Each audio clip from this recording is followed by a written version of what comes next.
Greetings, all.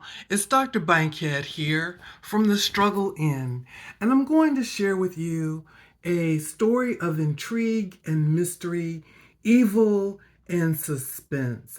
I'm going to share the following as a fictional story based on actual life experiences. You can you can see the big picture, and you will get the big picture when you're in trouble. You require an exorcism, honey. You have so many attachments on you that you're blind to your evil ways. You say you're strong, you say you're intelligent, you say you can see the big picture. Well, get this big picture. You're in trouble. Humble yourself. The actions that occurred are real, and the places or locations are real. The actual true identity, as in the name of the people or persons involved, will remain undisclosed in this series. If any of the events shared in the video seem familiar, it's because the events require no protection, so therefore the events are true. First, I'd like to make a shout out to Risa Tisa, who has been an inspiration to many people when she did her TikTok on Who the F Did I Marry? She was an inspiration to many people on a number of levels. People's throat chakras were activated.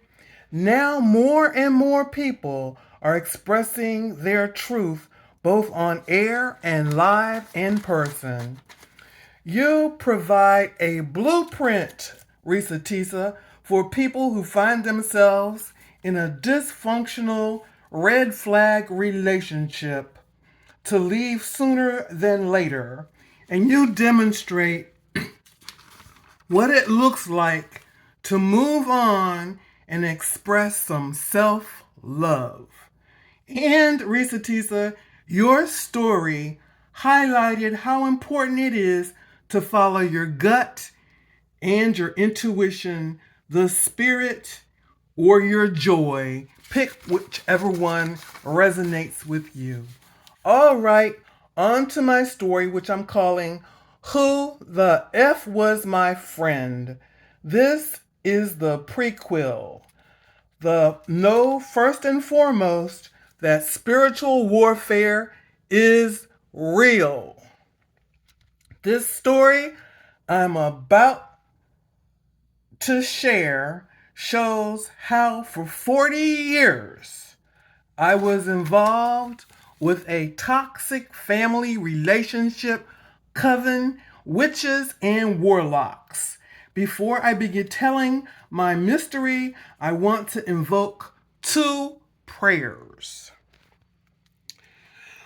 One is the prayer for protection. Surround my Merkaba with yellow, gold, and white angelic light. I am grateful for this protection.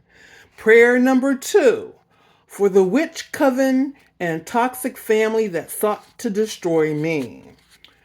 Before I say the prayer, I would like to state that I am grateful for all the experiences that I had as a result of the curses that were put upon me, for they enabled me to build up my spiritual muscle so that I was able to ultimately be set free. Now, the prayer is, I pray that you now experience the dark night of the soul that you caused me to go through as well. As a result of going through the dark night of the soul, you can learn the power of love and transform into authentic, loving beacons of light before you die. Your evil deeds will be visited on all of your ancestors and progeny if you fail to build your spiritual muscle, which will enable you to rise above the low vibrational life you are currently experiencing. Who the F Was My Friend is a story of intrigue and mystery, evil and suspense. Evil, enemy, or ally. For 40 years, give or take, I was friends with a trickster shapeshifter who I am going to label and identify as the witch in this series. Over those 40 years, I have been defamed, maligned, struggled to get a decent wage living from paycheck to paycheck, unable to establish a fulfilling personal love relationship, and unable to have children. Family was always something I desired to have, and all my friends knew that. It was something I talked about often, to the point that when I had the option of having a hysterectomy at 38, I chose instead to have a myomectomy, the removal of the fibroids, leaving me still capable to have children. The witches meant to tear me down, destroy my life. They took me for granted. They had hidden motives. They are greedy, ruthless, cold-hearted, very mean, dishonest, duplicitous energy vampires, reckless, nasty, arrogant bullies who cannot control themselves. They wanted control over me, and they failed to learn a lesson. I am grateful for divine protection. I am an earth angel. My heart is pure. I embody love. I know who I am. I am tapped into the eternal consciousness, and all my steps are divinely ordained. So before you come away with any mistaken ideas or misconceptions about me, hear me.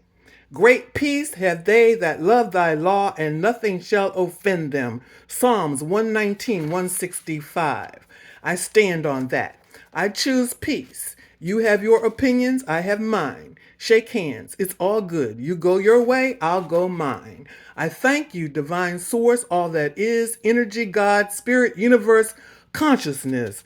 Choose what resonates with you. I choose divine source and all that is, and that is how I will be referring to this consciousness going forward.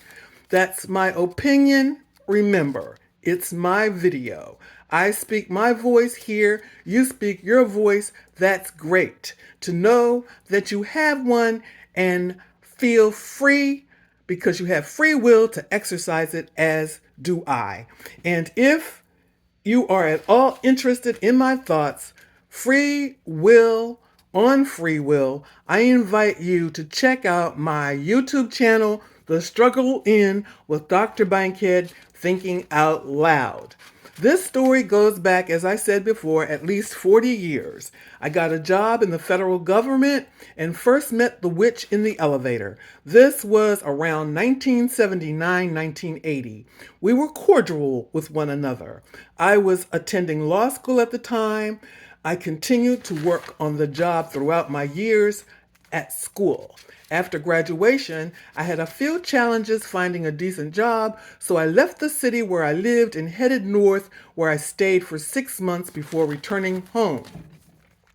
Still in search of a decent paying job that I believed I merited as a dedicated, hard-working, intelligent, skilled, and multi-talented individual that I am, capable of communicating with people on all levels.